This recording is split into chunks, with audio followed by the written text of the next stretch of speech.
Hey there, I'm Pastor Billy. I'm the lead pastor of Hope Springs Church.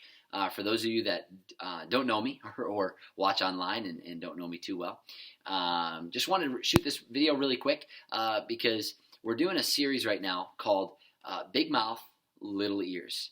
And we're journeying through James chapter 1, verses 19 through 20. And basically what James says is, he says, understand this. He said, you all must be quick to listen, slow to speak, and slow to get angry. And the reason why, he says, is because the anger of man doesn't produce the righteousness God desires. And I just preached this first part of this series this past Sunday, and turns out our live stream had a little bit of an audio issue, and I went and listened to it, and it was really, I'll be honest with you, hard to listen to, the audio quality. And so we had to remove that video from our site just because the audio quality was so bad. But I didn't want you to miss the main takeaways and the meat from that message. And hopefully by this Sunday we'll have our audio somewhat squared away for our future messages. So basically in this first sermon, what we looked at was James chapter 1, and we looked at that first part where he said everyone must be quick to listen. And basically, the most important thing we can know from that is this. Here's this. Quick listening leads to long relationships.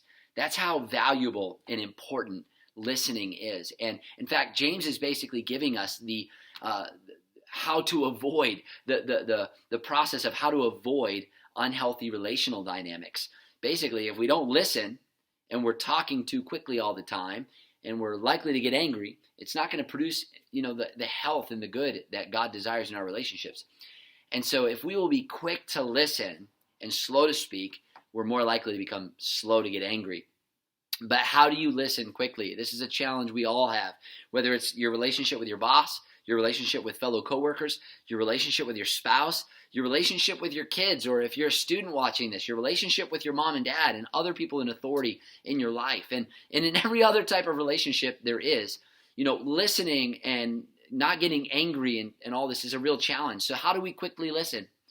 Well, James is using quick to describe and create the quality of the listening that we ought to be doing, just like the speaking and the anger.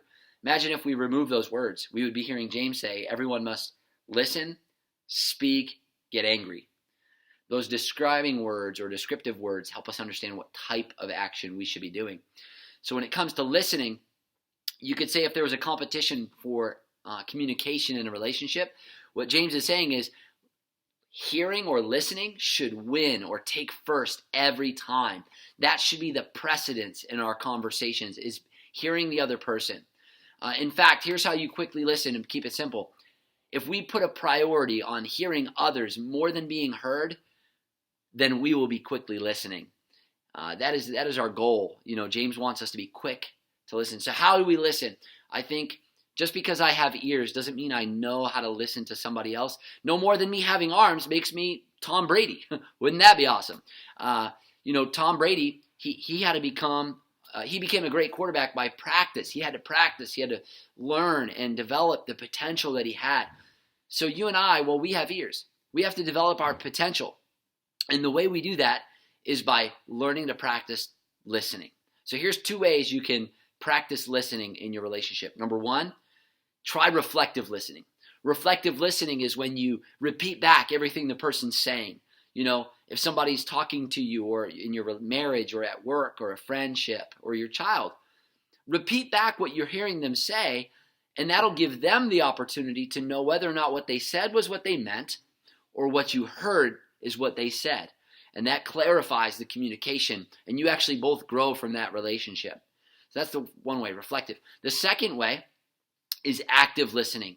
No matter the type of conversation, if you and I can even somewhat successfully, even a little bit, learn how to fully listen to what the other person's saying, listen to their words, listen to their emotion, listen to their body language, listen to the point that we could even remember what they've said, or even listen to what they're saying that they haven't actually said.